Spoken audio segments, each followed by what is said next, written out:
This is a true story. In March of 2024, in the quiet town of Maplewood, Virginia, a backyard security camera recorded what appeared to be a peaceful moment. An elderly man sat quietly in a wheelchair.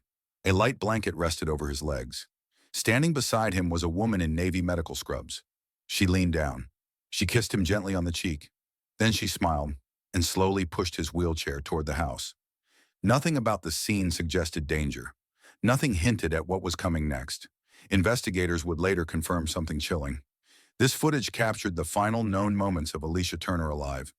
At the time, no one knew that a plan was already unfolding. A plan built slowly, carefully, deliberately. A plan driven by greed. 11 days later, police received a phone call. The caller refused to give a name. They provided only a location, an abandoned warehouse on the outskirts of town. When officers arrived, the building was silent. Dust covered the floors. The air was stale. Behind a locked interior door, they found Alicia. Her hands were bound. There were signs of restraint. She was still wearing her caregiver uniform. There was no evidence of robbery, no sign of random violence.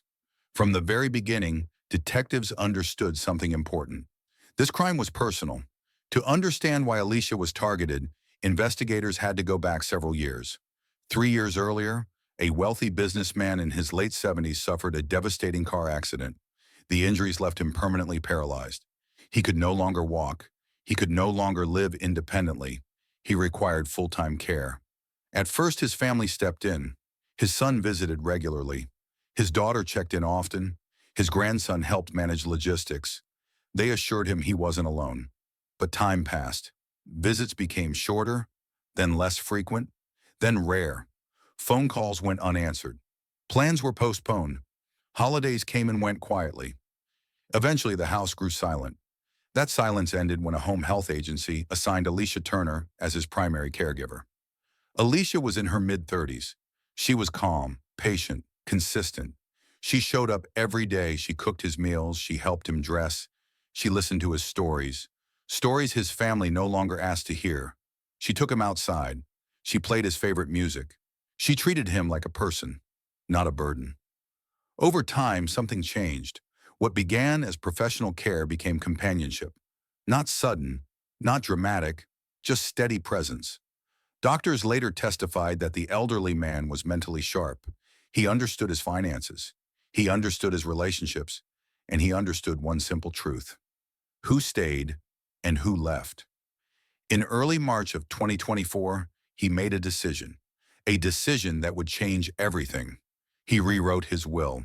Instead of leaving his estate to his children or grandson, he left his home and his entire fortune, approximately $2.5 million, to Alicia. Medical professionals confirmed he was fully competent. The will was legal. There was no coercion. When the family learned about the change, shock quickly turned into anger. To them, Alicia was not a devoted caregiver. She was a threat. They contacted attorneys. They attempted to challenge the will. They searched for any legal weakness. There was none. The inheritance was gone. According to prosecutors, that realization marked a turning point. If Alicia couldn't be removed legally, she could be removed permanently. Phone records later revealed frequent communication between the man's son, daughter, and grandson. Bank records showed unusual withdrawals, and eventually messages exposed the plan. They would hire outsiders. Two men with no connection to the family. Men willing to do what the family would not do themselves. Money was offered. One promise was made. If Alicia disappeared, the will would collapse. On the night Alicia vanished, she followed her usual routine. She finished her shift. She checked on the elderly man one final time. She left the house to run errands. She never came back. Security cameras from nearby businesses later showed a white van following her vehicle. Investigators believe she was abducted within minutes. Her car was later found abandoned.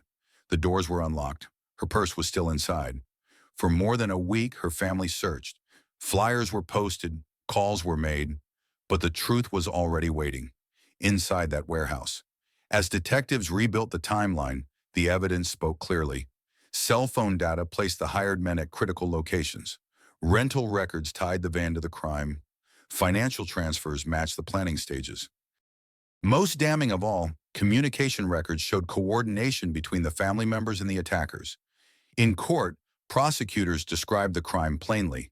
This was not impulsive. It was planned. It was financed. It was deliberate. The jury agreed. The two hired men were convicted and sentenced to life in prison. The elderly man's son, daughter, and grandson were convicted for orchestrating the conspiracy, a crime driven not by necessity, but by inheritance. The verdict stunned the community. A family torn apart by greed had destroyed everything. Shortly after the trial concluded, the elderly man passed away. Alicia never lived to receive the inheritance she was promised. This case remains a chilling reminder. Sometimes the greatest danger does not come from strangers. Sometimes it comes from family, willing to destroy lives for money. Thanks for watching. Like the video and subscribe for more.